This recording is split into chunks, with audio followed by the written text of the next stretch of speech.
Alright, today we're going to be talking about irony, especially in Touching Spirit Bear. We're going to go through the PowerPoint and you're going to take a few notes and answer some questions about the uses of irony in the book. There are three types of irony that we're going to talk about today. They're verbal, dramatic, and situational irony. So, verbal irony is pretty commonly known as sarcasm. It's when an author says one thing and means something else. Here's a few examples.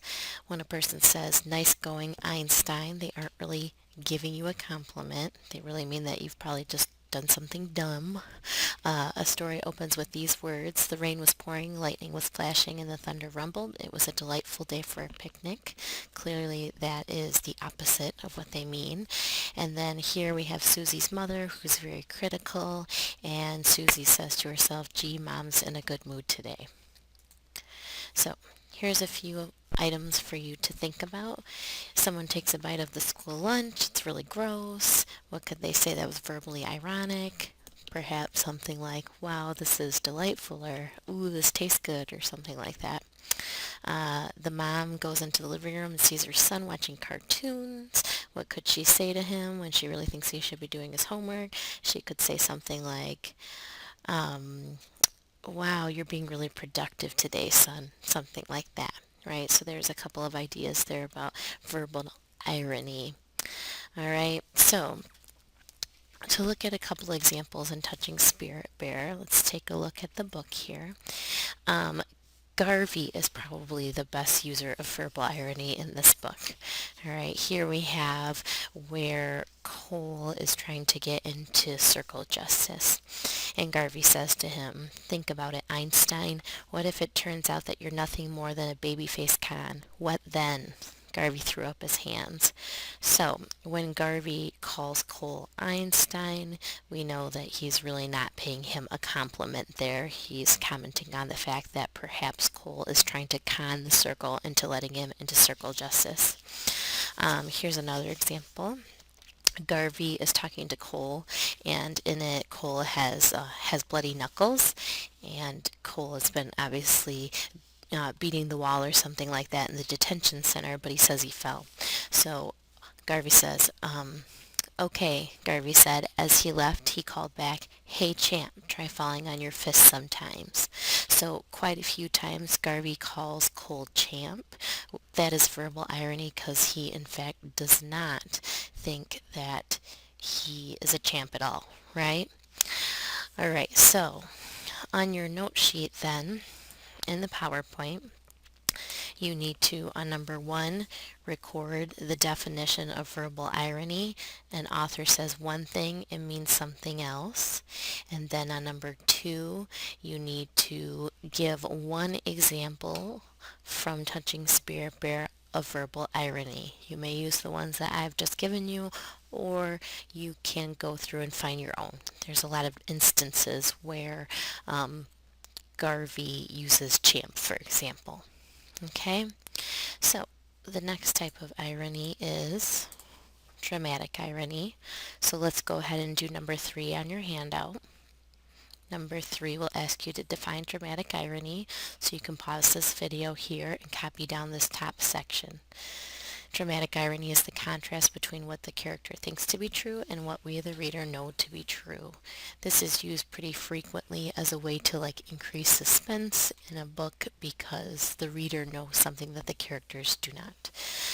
So here's an example. You see the boogeyman there, and the boogeyman is under the bed and the little kid doesn't know it.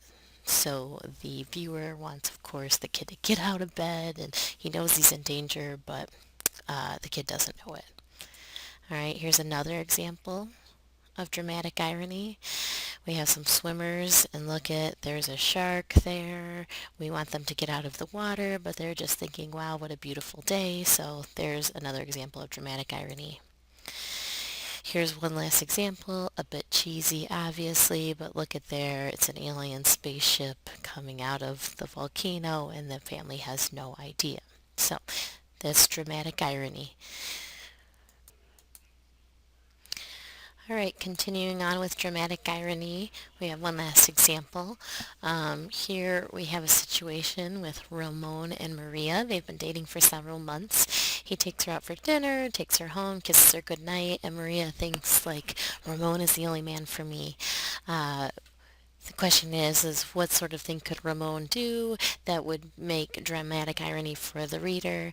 And I suppose something like Ramon has another girlfriend or Ramon is married with 10 kids. All of those things would create dramatic irony for the reader, right?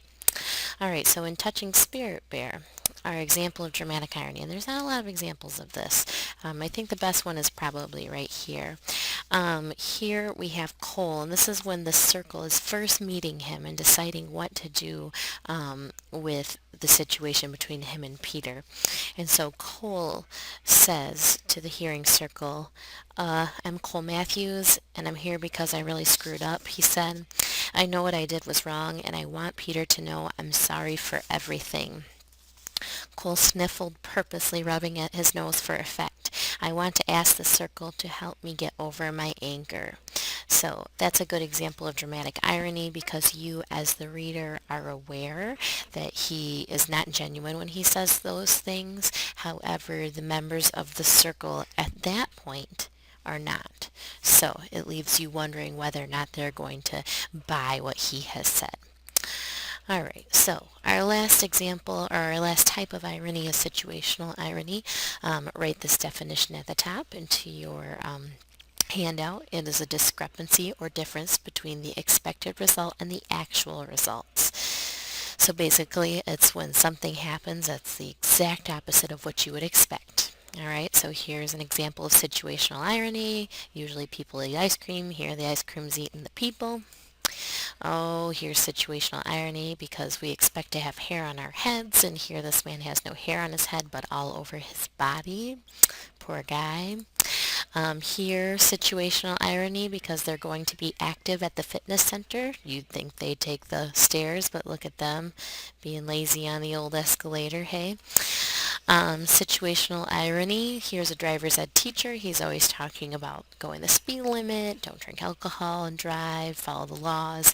So what would be an ironic headline in the paper?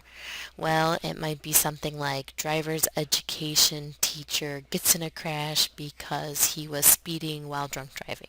Something like that. Situational irony here. Fitness professionals always telling you to be active and eat healthy, right?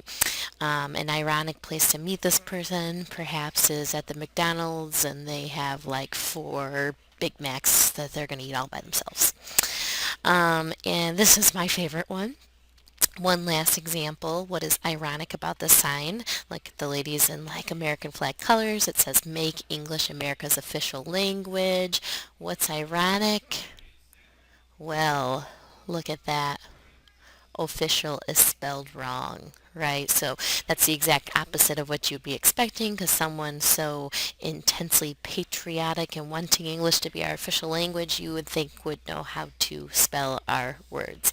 Okay, so the one question that you need to answer then is from chapters 11 and 12 right here. How is this an example of situational irony? On page 96 it says, a strange thought occurred to Cole. The world was beautiful. Yes, the world was beautiful. He wondered why he had never noticed this all before. How much beauty had he missed in his lifetime? How much beauty had he destroyed? So look back in your book. Think about when this occurred. If you have the smaller, longer version of the book, it's on 114. Tell when this occurred and why that is exactly the opposite of what you would expect for him at that point.